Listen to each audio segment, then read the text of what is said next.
Bueno, continuamos con la semana de los Nobel. Ayer se anunció que el Premio Nobel de Literatura se entregaría a la poetisa estadounidense Louise Gluck.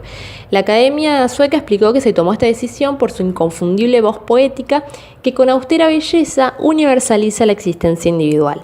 Este galardón perdió prestigio en los últimos años por diferentes razones. Primero, lo que sucedió en el 2018 cuando no se entregó porque algunos de los jueces renunciaron a causa de denuncias hacia el esposo de una de los miembros del jurado por abuso sexual y filtraciones.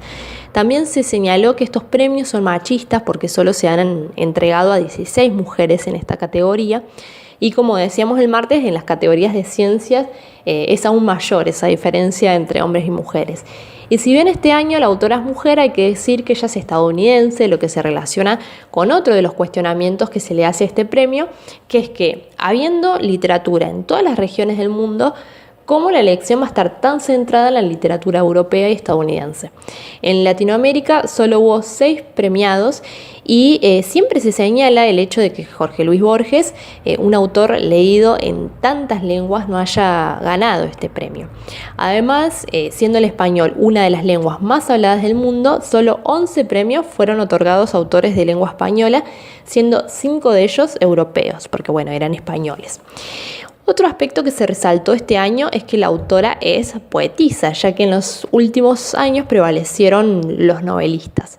Sobre el género poesía hablé con Anuar Sichero, quien es docente de la Facultad de Ciencias Humanas de la Universidad Nacional de San Luis y también poeta.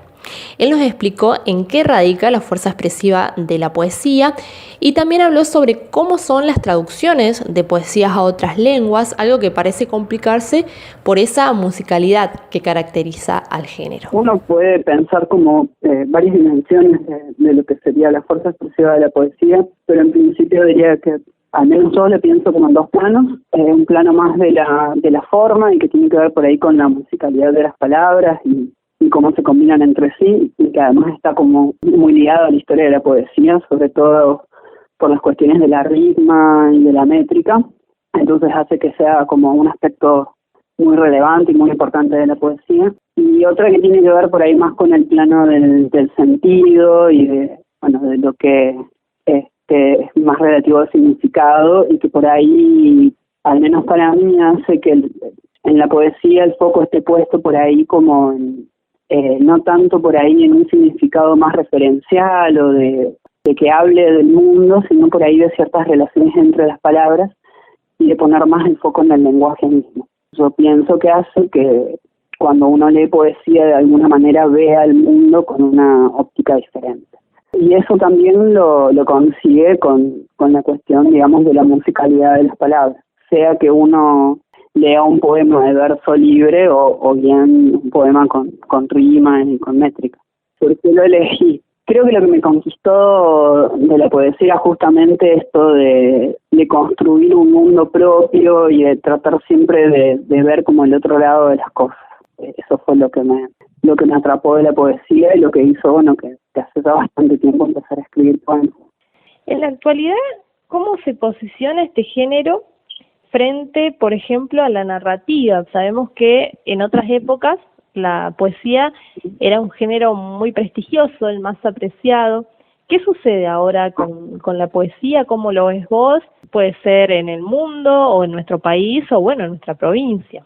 Si uno piensa en términos de capital simbólico, sigue siendo así, digamos, no es que haya perdido prestigio. Por ahí tiene quizás menos difusión y menos visibilidad en circuitos más masivos, digamos. Es mucho más común encontrar bestsellers de narrativa que de poesía, digamos, si hablamos de públicos masivos y de grandes ventas. Y eso hace, digamos, que también se retroalimente a lo que son las apuestas del mercado editorial, digamos. Las editoriales más grandes y con mayor poder de tirada y con mayor capacidad para distribuir libros y estar en las grandes librerías, que obviamente tienen por ahí sus objetivos orientados a vender más libros, no apuestan tanto quizás por la poesía. La poesía sí tiene lectores muy fieles, y entonces sí, hay circuitos de lectura, está también muy ligada a los ciclos de poesía y es un género que está vivo y que tiene gente que lo cultiva, que lo lee editoriales que apuestan a eso también, digamos, en festivales. En Rosario, bueno, este año no sé si lo van a hacer, pero hasta el año pasado se hacía el Festival Internacional de Poesía de Rosario, que es un festival muy importante que convoca a poetas de todo el país, también de otros países. Tiene una feria muy interesante también, y es como uno de los eventos más interesantes de poesía de Sudamérica. Y no quiero decir en América, pero es como una especie de foco de atención muy interesante para quienes nos dedicamos a escribir y a leer poesía. Y también hay otros festivales interesantes y cada vez más importantes de poesía también en Mar del Plata, en Córdoba, creo que en Jujuy, en Buenos Aires. O sea que es un género que está activo, pues ahí no tiene como la difusión y la masividad de la narrativa, pero si te gusta la poesía, libros y eventos y autores de poesía no faltan, digamos. Ayer se anunció el Premio Nobel de Literatura, es una poeta estadounidense, es decir, de habla inglesa, y quería preguntarte, una persona que no habla inglés y quiere acceder, por ejemplo, a las obras de esta autora, ¿va a poder realmente acceder a su poesía, a su obra? ¿Es posible traducir la poesía? ¿Qué es lo que se puede traducir y qué no? Creo que sí, que es posible. Y de hecho entiendo que la editorial Pretexto es la que ha publicado parte de la obra de Luis en español. Bueno, entiendo eso, que lo que pasa es que los volúmenes de Pretexto en general son difíciles de conseguir en Argentina porque es una editorial española. Son libros difíciles de conseguir, caros obviamente. Lo que considero es que por lo general las traducciones de literatura en general y de poesía en particular suelen estar a cargo de autores. Entonces la mayoría de los libros de poesía en lenguas extranjeras son traducidos por poetas que escriben en español. No sé, hay ejemplos muy famosos como Una temporada en el infierno de Rimbaud, que fue traducida por Enrique Molina, que era un poeta argentino surrealista. Entonces, hay como una sensibilidad en cuanto a la musicalidad de las palabras y al sentido de lo que está expresado en la lengua original que no se pierde, digamos. Sí hay sutilezas que son propias de cada lengua y que quizás sean intraducibles, pero yo creo que uno puede disfrutar la poesía de un autor extranjero si, digamos, esa fuerza poética está presente en la traducción de nuestra lengua materna. Y eso también vale para la narrativa, digamos. Si uno lee una buena traducción al español de una novela escrita en inglés, la va a disfrutar en las dos lenguas. Creo que también vale para la poesía. Los premios Nobel son, por supuesto, premios que tienen previamente un trabajo de debate, de elección, de decidir, juzgar una obra. Y quería preguntarte, la poesía y el arte en general, ¿es algo totalmente subjetivo o si vos considerás que hay poesía buena, poesía mala?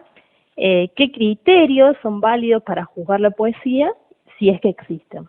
Bueno, a ver, los criterios siempre son discutibles y tienen el peso de esos criterios está también muy ligado como al prestigio y al capital simbólico tanto de los autores como de los críticos. La mayoría de la gente, los autores, las autoras que ganan el premio Nobel, cuando ya están en la órbita o en la constelación de ganadores posibles, ya tienen una trayectoria muy profusa, ya tienen premios muy, muy importantes en su haber, obras que han sido premiadas antes. Entonces, no es un premio de autores noveles en el sentido de nuevos. De hecho, hoy leía, creo que un artículo en Página 12, donde entre el palmarés de Louis Gluck tenía el premio de la crítica norteamericana, creo que. Competía contra otros autores, también competía entre comillas, era considerada junto con otros autores que más o menos tienen como esa dimensión de premio. Eso en cuanto al Nobel. Después, en cuanto a esto de si hay buena o mala poesía, bueno, yo como lector y como autor de poesía tengo como mis horizontes de lo que yo llamaría buena y mala poesía. Pero, no sé, es como algo que yo no lo haría un estándar, digamos, no sé. En el mundo del arte y en el mundo de la poesía hay determinadas reglas que a veces son más explícitas y a veces menos. Y algo interesante de la poesía, en particular, porque estamos hablando de poesía, pero del arte en general, es que uno siempre está jugando como en esa zona, digamos, de seguir determinadas reglas o lineamientos de los géneros, pero también romperlos.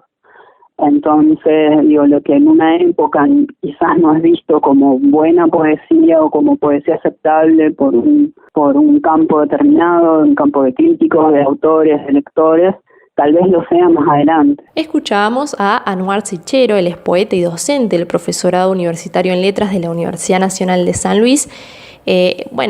Anwar nos decía que él celebra que la galardonada fuera mujer, fuera poeta, y expresó que deseaba que hubiese más representación en estos premios de autores latinoamericanos y de otros géneros, como por ejemplo cuentistas.